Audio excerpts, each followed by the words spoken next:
Salut à tous, c'est Sylvain de la chaîne Trading Tips. On se retrouve aujourd'hui pour une vidéo un petit peu spéciale.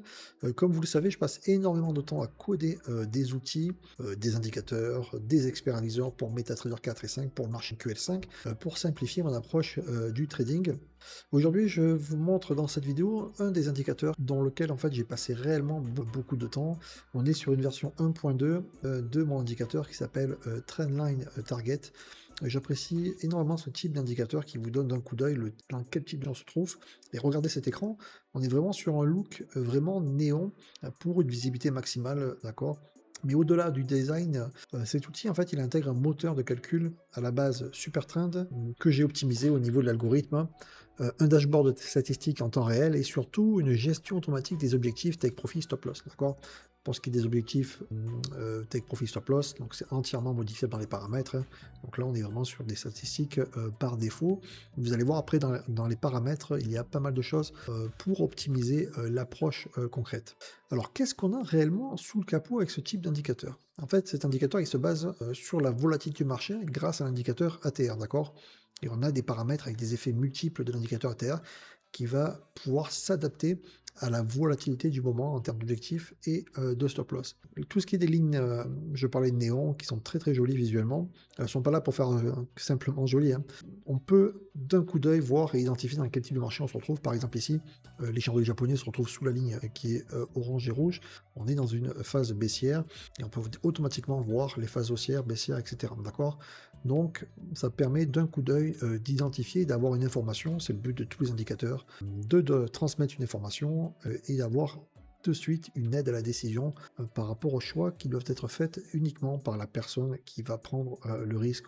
Ensuite, on peut voir le dashboard premium qui est ici en haut à gauche et vous avez tout, hein. Le taux de succès, d'accord, le profit accumulé en points. Donc après, c'est une information qui est donnée et surtout le rappel des niveaux TP1, TP2, TP3 avec les stats et les points exactement, hein, d'accord, au niveau du prix où il se situe exactement. Donc je le rappelle encore une fois, ces paramètres qui sont ici au niveau du stop, 1,2, 0,7, 0,2 pour le TP1, TP2, TP3, on peut les ratios les modifier dans les paramètres, d'accord. On a même des presets à modifier si on se retrouve dans du swing and trading, on va aller voir ça pour pouvoir appliquer rapidement le nombre de jours où ça s'applique antérieurement, d'accord, pour voir les stats, les trades, win-loss, d'accord, le ratio, et l'amplitude, pareil, qui permet de filtrer et ajuster l'indicateur par rapport à l'actif qu'on a, la temporalité, etc.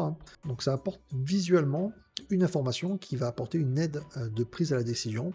Ça, c'est quelque chose qui est très intéressant, et j'aime bien ce type d'indicateur, hein, d'accord, qui utilise à la base un calcul de Supertrend et que j'ai modifié l'algorithme pour pouvoir être beaucoup plus flexible et pertinent en tout cas par rapport à ma propre utilisation.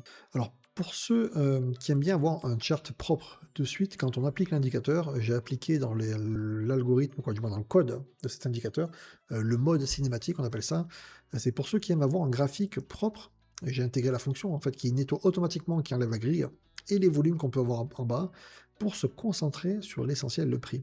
Alors on est sur le testeur de stratégie depuis tout à l'heure, hein. L'image est arrêtée parce que je l'ai mis sur pause.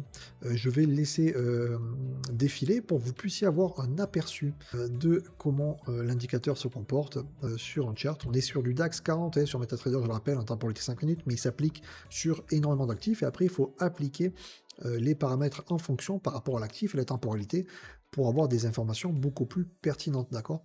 En termes d'objectifs, les ratios, on peut les modifier comme je le disais auparavant, les ajuster par rapport à sa propre approche, qui va donner ces informations des objectifs en séquentiel, un TP1, TP2, TP3.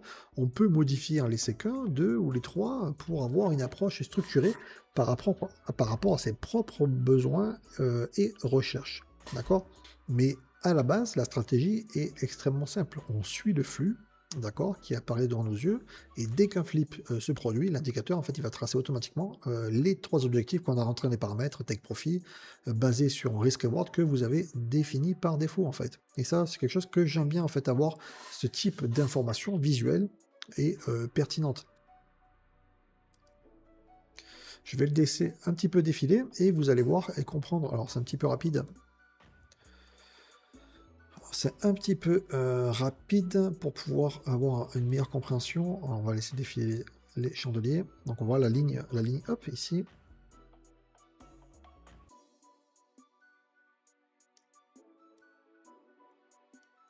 Donc on a eu un flip qui s'est passé ici, donc on est passé sur du bleu, donc on est haussier. Donc je rappelle qu'aussi des couleurs, on peut les modifier, hein, les ajuster en fonction, avec les objectifs séquentiels qui sont pas TP1, TP2, TP3, et on a un stop qui est placé là. Par rapport au choix de paramètres par défaut, on peut les modifier hein, également. Donc on va voir.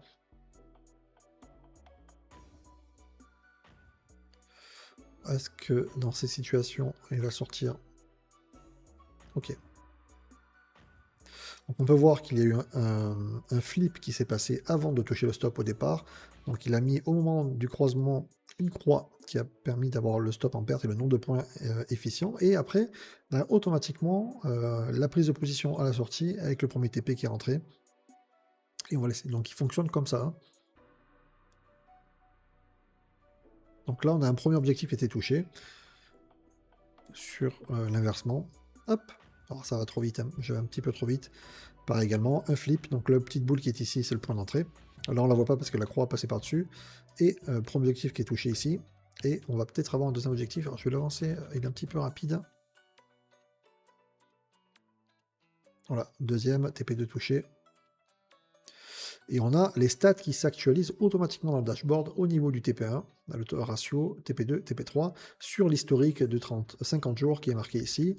On peut tout à fait modifier tous ces paramètres. Il y a des nouvelles versions qui sont en cours de codage au niveau des filtres, etc. Bref, ça demande beaucoup de travail. J'ai beaucoup de projets en cours, mais c'est un indicateur qui apporte énormément d'informations très simples et pertinentes. D'accord? Dans le trading, avoir quelque chose de simple, c'est relativement important pour avoir des prises de décision structurées et très claires.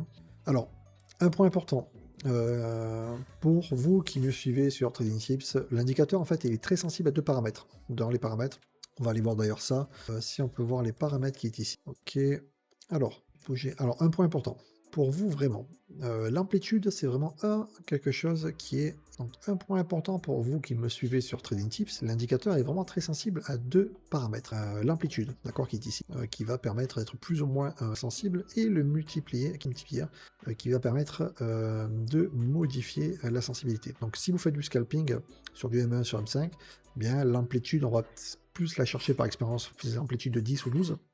Et pour du swing ou du H4, on va rester sur du 18 ou 20.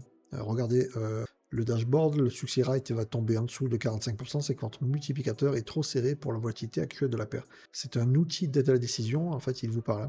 On a des prêts 7, s'il veut bien que je puisse. On a ici la sensibilité. Pourquoi il ne veut pas? Ah, parce qu'en fait, il est toujours en cours. On a ici, on peut choisir par exemple en swing, intraday ou scalping qui va permettre de modifier la sensibilité également. On a également beaucoup de paramètres qui va nous permettre de ajuster l'indicateur visuellement au niveau des couleurs, des lignes exactement, en vraiment beaucoup de choses, hein. On peut également un système d'alerte pour TP1, TP2, TP3, d'accord, sur le dashboard qui apparaît avec les petits messages d'alerte de MetaTrader. Bref, c'est un indicateur relativement très pertinent que j'apprécie particulièrement. Voilà, c'était une petite vidéo pour vous montrer une présentation de cette version 1.2. C'est un outil que j'utilise personnellement pour des analyses discrétionnaires avant de lancer d'autres experts advisors. Voilà. J'ai également un expert advisor qui est basé sur cet indicateur, d'accord, mais qui représentait aussi également beaucoup de travail et qui permet d'optimiser certains paramètres sur des grands historiques. Bon, alors si l'indicateur il vous intéresse, vous pouvez y jeter un œil et le tester en démonstration. Mais retrouvez le lien sous la vidéo, la boutique Trading Tips dans la description. C'était Sylvain de Trading Tips et je vous dis à bientôt, bon trade et à la prochaine sur la chaîne.